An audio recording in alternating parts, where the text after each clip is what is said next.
j'ai pas envie de répéter ce que tout le monde sait déjà. Je pense pas non plus que vous soyez maintenant branchés sur ce cours pour voir des choses que vous avez déjà entendues. Je vais vous dire ce que le Rav dit sur le sujet. C'est des choses vraiment intéressantes.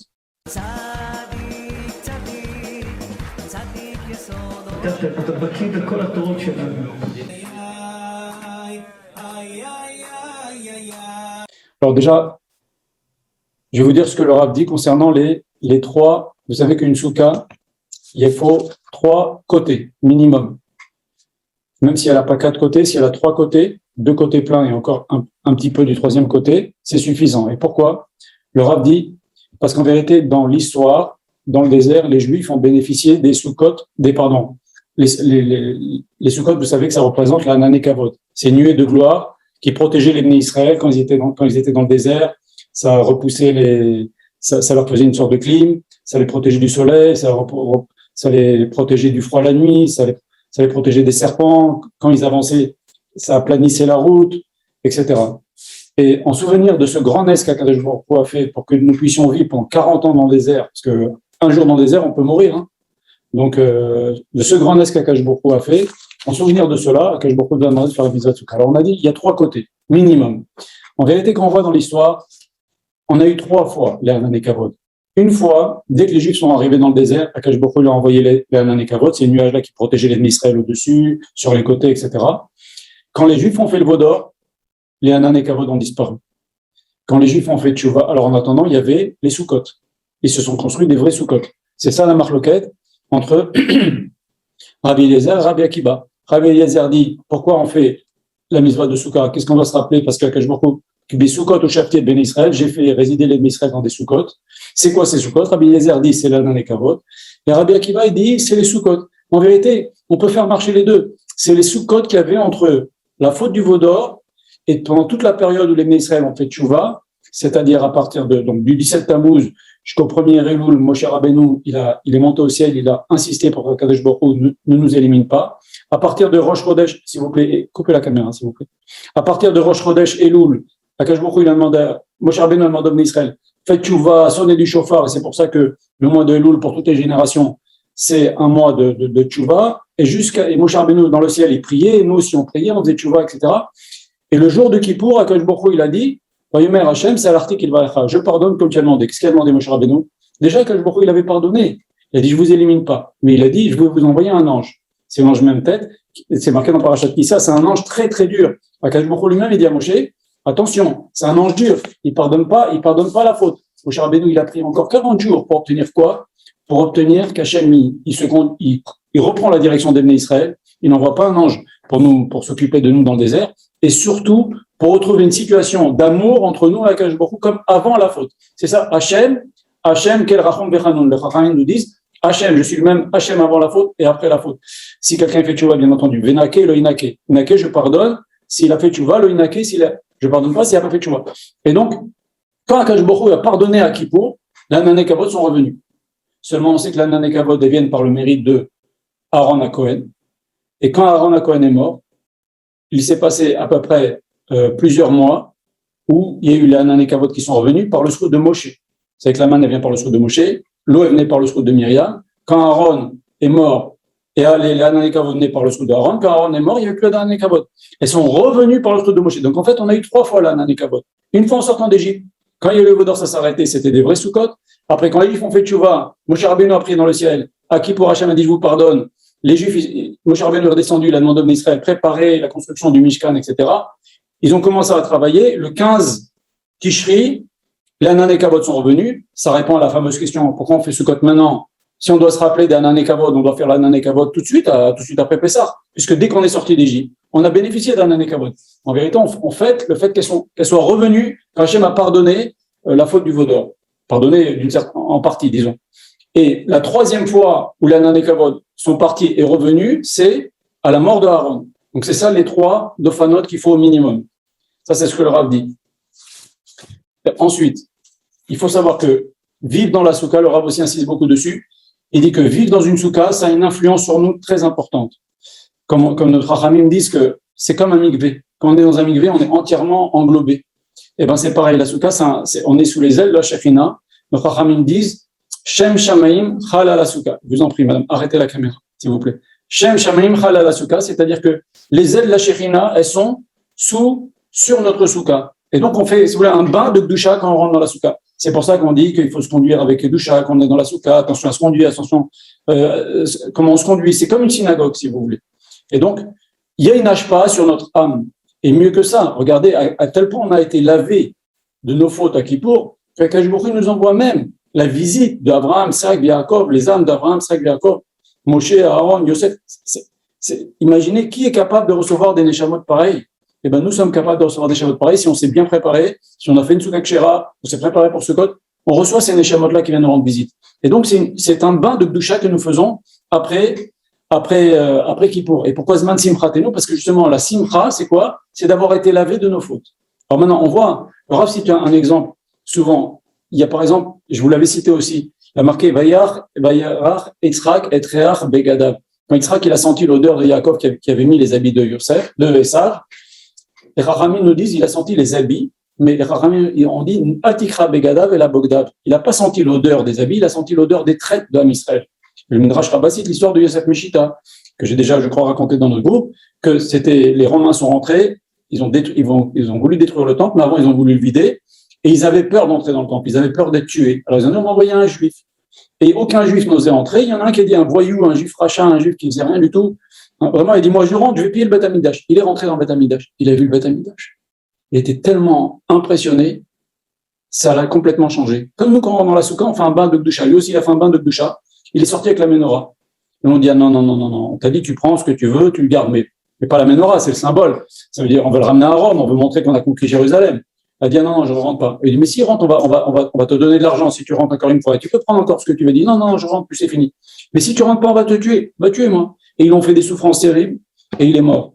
Et pourquoi? La question se pose. Le Chachamim, mais c'est ça qu'il a senti, Yaakov. Il a senti l'odeur des gens qui peuvent être très, très loin et qui peuvent faire tchouva et devenir des super tzadikim. On va parler, tout ça, c'est la symbolique. Pourquoi on tient les trois espèces à droite et les trois à gauche? Pourtant, les trois, c'est les tzadikim. On va en parler de tout ça maintenant, Bezrat Hashem. Mais en vérité, ce Yosef Meshita, une fois qu'il est rentré, qu'il a fait un bain de Kedusha, après, il est marqué. Et ben, c'est ça qu'Akadosh Baruch Hu veut de nous, qu'on soit sous sa protection, on lui demande son aide, on se met complètement sous les ailes de la Shekhinah, et on prend cette influence-là pour notre Neshama. On ne se rend pas compte l'influence de la fête de Sukkot pour nous, pour toute l'année. Aussi l'influence de Ushpizin, on va en parler, Bezrat Hashem. Je continue à vous lire ce que le Rav a écrit. Okay. Le Rav a écrit aussi que, vous savez qu'on reçoit les invités. Il a posé une question intéressante. Quand on revient de la synagogue, vendredi, le Rav a posé une question intéressante. Il a dit, quand on revient de la synagogue le vendredi soir, on est accompagné par 2 anges. Okay. D'un autre côté, il y a les Ushpizim qui sont déjà là. Alors, qui a dit bonjour en premier? Est-ce qu'on dit bonjour aux Ushpizim? Vous savez qu'il y a une mitzvah, il y a un texte. Allez, Oulou Ushpizim, venez les Ushpizim, il a une Kadishin, venez rentrer. Ils viennent tous les jours. Mais quand on dit par exemple aujourd'hui c'est le jour de Yitzhak, c'est Yitzhak qui a la tête des 6 autres Ushpizim. Aujourd'hui maintenant c'est David qui a la tête des 6 autres Ushpizim. Mais ils viennent tous. Maintenant qui on va recevoir en premier? On dit Shalom Aleichem aux anges qui nous ont accompagnés de la synagogue. On dit bonjour aux Ushpizim qui sont là, qui sont venus. Bon, c'est une discussion. Je vous invite à voir le cours de vendredi, c'est intéressant. Alors maintenant, le Rav dit que ça ne suffit pas. Vous savez qu'il y a aussi un inyan que quand on les accueille les Ushpizim, on leur prépare une chaise. Comme Eliyahu, quand on fait une brit mila, il y a la chaise d'Eliyahu, c'est pas la chaise sur laquelle le sandak est assis avec le bébé. Il doit y avoir une autre chaise. S'il n'y a pas une autre chaise, Eliyahu ne vient pas. C'est clair et net, mais marqué noir sur blanc dans le Zohar HaKadosh. C'est pareil. On fait une chaise pour le Ushpizin, une belle chaise avec un beau tissu. On dit ça, c'est la chaise de Ushpizin. D'ailleurs, dans le texte, on dit voilà, ça, Zach qui sait chez le Ushpizin. Maintenant, le Rav dit, ce n'est pas tout de faire ça. Il faut aussi apprendre des inyanim que chacun des Ushpizim apporte. Abraham, c'est le chesed. J'ai mis dans ceux qui sont dans mon groupe ont vu, j'ai mis qu'est-ce que c'est par exemple le chesed. Par exemple, le jour d'Abraham, on apprend des choses qui concernent le chesed. Le jour de Yitzhak, on a des choses qui concernent la goura, c'est-à-dire résister aux tentations, etc. Le jour de Yaakov, c'est chaque jour, il y a quelque chose. Par exemple, aujourd'hui, c'était Yosef, on apprend des choses sur le respect de la Brit Mila, etc. Donc, il ne suffit pas de se dire, moi, il y a Ushpizim qui viennent, mais il faut les honorer en apprenant des choses que eux ont apportées dans la Torah. Et ça, c'est aussi quelque chose d'important.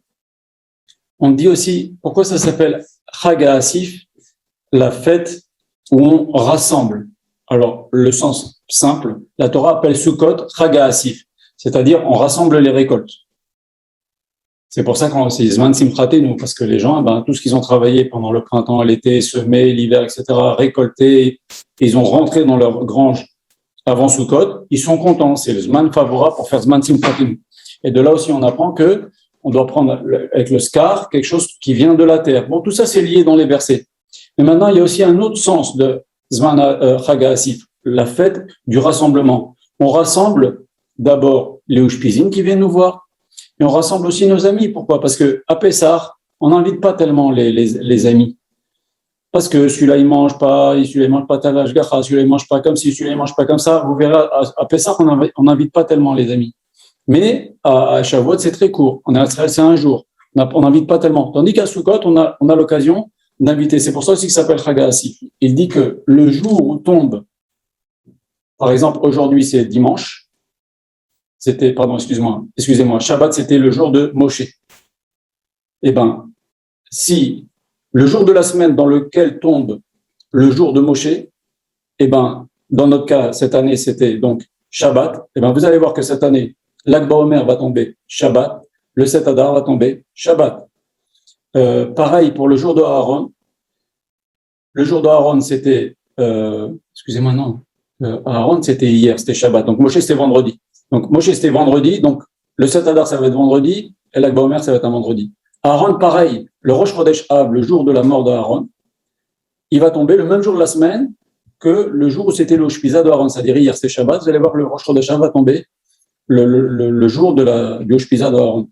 Le Rav dit aussi quelque chose d'extraordinaire. Il nous dit que quand on est dans la Souka, comme on a dit, on prend un bain de Gdusha. Mais à l'époque, il faut savoir, les Chachamim nous disent dans la Gemara, tout celui qui n'a pas vu Simcha Bet HaShoeva au Bet HaMikdash n'a pas vu ce que c'est la Simcha dans sa vie. Alors, vous voyez, c'est tout le contraire de ce comment fait les Goïm, le carnaval de Rio, il y a toujours des trucs pas propres là-dedans.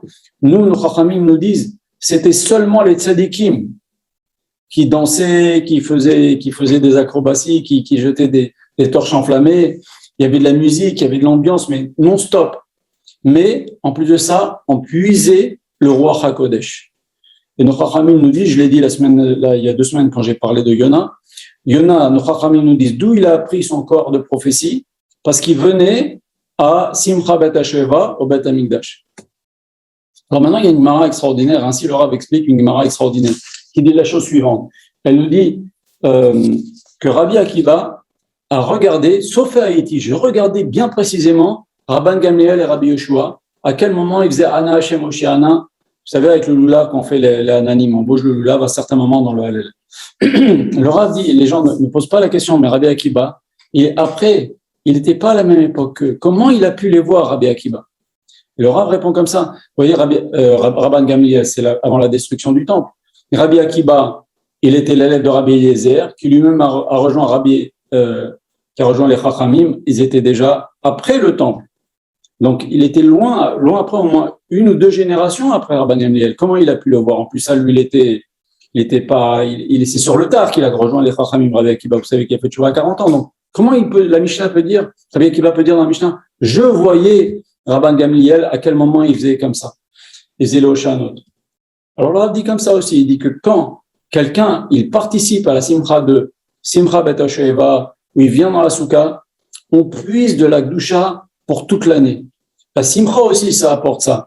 Donc, c'est pour ça que Rabbi Akiva, il a vu, avec Roi HaKodesh, en fait, comment ça se passait à l'époque de Rabban Gamliel. C'est pour ça que c'est important de se conduire avec une grande Kedusha dans la Souka. La Gemara nous dit aussi la chose suivante. Elle nous dit quelque chose d'incroyable, la Gemara. Elle nous dit, sortez de ta maison, qui est une dirat keva, et va dans une dirat aray. Et il y a une marloquette, c'est d'une des premières Mishnayot. Qu'est-ce qu'on appelle une maison provisoire? Sors de ta maison fixe, va dans une maison provisoire. Les Chachamim nous disent jusqu'à 10 mètres de haut. Tu fais une souka de 11 mètres, tu es dans une maison fixe, ça s'appelle plus une maison provisoire. Or, tout le but de Soukot, c'est de sentir qu'on est provisoire sur terre. Et c'est quoi la différence entre 10 mètres et 11 mètres? La Gemara a dit 10 mètres, 11 mètres ou 20 mètres. Au-delà de 10 mètres, tu es obligé de faire des fondations. Et alors? C'est quoi cette marloquette? Il y en a qui disent au-dessus de 10 mètres, même s'il y a des fondations, c'est pas grave, c'est une souka cachère. Et c'est quoi le fond du problème? Le fond du problème est comme ça. Un homme, il doit sentir dans une souka, il doit sentir que lui-même est provisoire. Tu sors de ta maison, tu vas dans un endroit provisoire, ta vie est provisoire. Et les Chachamim qui disent que même au-delà de 10 mètres de haut, quand tu vas faire des fondations, un homme, il peut quand même ressentir dans une souka, une telle souka, qu'il est provisoire. C'est-à-dire que même si tu as des fondations dans la vie, tu as du travail, tu as une maison, tu as une famille, tu as une parnassa, tu as la santé, un homme, il doit être capable, malgré qu'il ait des fondations dans sa vie, de sentir que sa vie est à rail. Comme nous ont dit les Chachamim, prépare-toi dans le prosdor pour rentrer prépare-toi dans l'entrée pour rentrer dans le Olam Haba. On n'est que de passage. Et toute la mitzvah de Souka aussi, c'est pour faire sentir l'homme. C'est le moment d'ailleurs, après Kippour, après que l'homme il sent qu'il a été jugé, qu'il a été lavé, on sent qu'on n'est rien à Kippour. Après un jour de jeûne, on est très très faible. Eh ben, c'est le moment où jamais encore on insiste. Vas-y, va dans une maison provisoire et rends-toi compte que ta vie est provisoire. Et même si tu as des fondations, les choses peuvent changer. Comme le Rav avait raconté une histoire d'un Rav qui un jour, c'est un machal de la Gemara, il y a des histoires extraordinaires, qui dit que il était un jour en bateau, il a vu une jolie île, il est descendu, il a commencé à se faire chauffer quelque chose, et puis d'un seul coup, en vérité, c'était pas une île, c'était le dos du Léviathan, qui a senti du feu sur son dos, et il a tout envoyé balader. Alors, c'est quoi cette histoire? Le Rav a dit, en vérité, l'homme, il est tranquille, il croit que tout va bien, il commence à s'installer, et il oublie Akadosh Baruch Hu. Et Akadosh Baruch Hu, hop, il peut tout lui retourner, et se rappeler à son bon souvenir. Donc, c'est pour ça qu'on va dans la souka. Pour dire, si je tue Chayav Galout, si je suis obligé d'être exilé, eh ben, ça vient en kapara. C'est comme si j'étais déjà exilé. On avait expliqué les simanim aussi de Rosh Hashanah, c'est quand on fait des choses, on les fait venir. Eh ben, si je dois être exilé, eh ben voilà, je vais être exilé. Ça y est, je suis passé 8 jours dans la souka, 7 jours dans la souka, ça y est.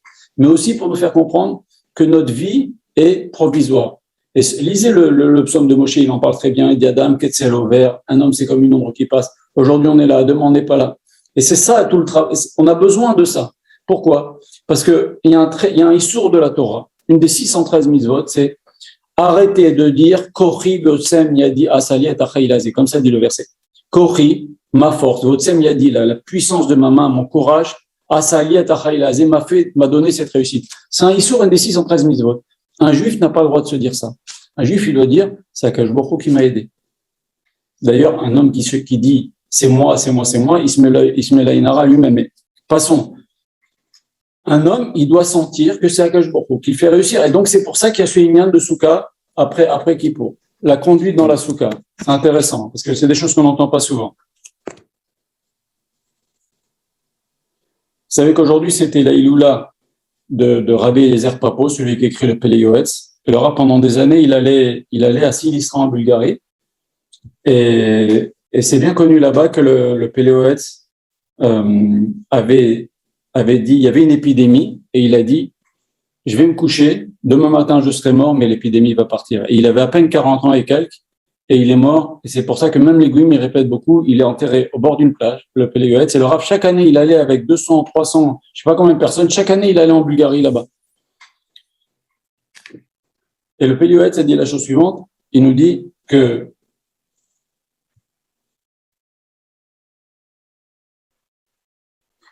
celui qui étudie sur des sujets qui étudie dans ses livres, eh ben, il priera pour nous. Alors le Rav, il nous avait encouragé d'étudier beaucoup dans le Pele Yoetz. Et d'ailleurs, le Rav a commencé comme ça, à donner des cours sur le Pele Yoetz à l'âge de 13 ans. Il a commencé comme ça, le Rav. Et il y avait 200 ou 300 personnes qui écoutaient ses cours. Alors regardez ce que le Rav nous dit. Il nous dit que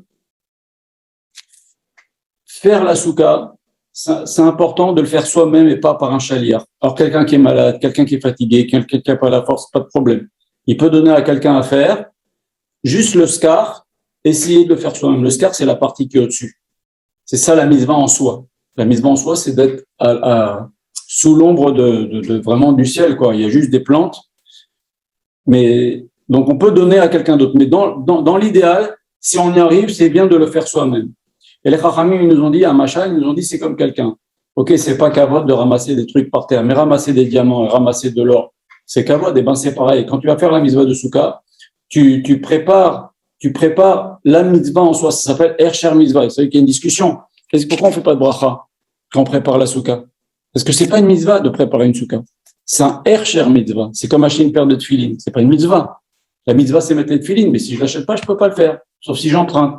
Pareil, si je fais pas ma souka, je vais quand même pouvoir la faire. Si je vais chez un voisin, je vais à la souka communautaire.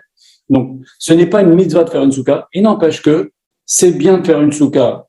Celui qui a les moyens, la possibilité de se faire une souka, c'est bien de le faire lui-même et pas en demandant à quelqu'un de le faire pour lui. Le Rav insiste là-dessus. Et le Rav dit aussi la chose suivante, que quand on nous dit que la tzedaka, les Chachamim nous ont dit, mi ha'ma'amid elyonim vetartonim, qu'est-ce qui fait tenir le ciel et la terre? A tzedaka she'osim beyad, la tzedaka que l'on fait avec la main. Et yad, mais c'est aussi yad, c'est le 14e du jour de Tishri, la veille de Sukkot. C'est un énorme minyan de donner la tzedaka. Bon, je sais que c'est passé, mais ça servira pour l'année prochaine, ce qu'on dit maintenant. Énorme minyan de donner la tzedaka. Et Erev Sukkot, encore plus qu'à Purim, encore plus qu'avant Kippour. Parce que la Torah nous dit, tu dois pas oublier le pauvre, la veuve, l'orphelin, etc. Et on va voir, on va en parler, mais les Ushpizin, le Zohar HaKadosh dit la chose suivante, que les Ushpizin qui viennent nous voir dans la souka, eh ben, ils viennent voir si on a bien fait la tzedaka. Si on a bien fait la tzedaka, on mérite une bracha d'Abraham, Isaac, Yaakov chaque jour. Et si on n'a pas fait la tzedaka, ils nous maudissent. C'est terrible, c'est pas moi qui le dis, c'est pas le Rav non plus, c'est le Zohar HaKadosh. Donc, très important, donner la tzedaka avant Sukkot, ou en tous les cas, au moins la veille, mais c'est mieux de donner avant qu'ils puissent se préparer. Mais il y a un inyan en particulier la veille. Et le Rav dit, si maintenant on n'a pas, il est bien aussi, disent les Chachamim, d'inviter des gens chez soi, des pauvres, chez soi pendant Sukkot. Maintenant, si on n'a pas la possibilité, parce que ça ne se présente pas, ce qu'on fait, c'est que soit on leur envoie des plats qu'ils aient de quoi manger, soit on leur donne de l'argent, et avant de donner l'argent, on dit ça c'est la part d'Abraham Avinu, ça c'est la part de Yitzhak Avinu, ça c'est la part de... Et on leur envoie l'argent pour qu'ils puissent passer des bonnes fêtes. Comme ça, au moins, la cuisine, ils vont voir qu'on s'est occupé des pauvres. De toute façon, avant chaque fête, il y a une mitzvah de donner, à Pessah aussi, pareil, Kimcha de Pessah, avant Shavuot, avant chaque fête, il y a une mitzvah qu'on doit, on a la mitzvah, c'est de la Torah, de faire en sorte qu'on n'oublie pas les gens qui n'ont pas de quoi passer la fête. Ça, c'est très important.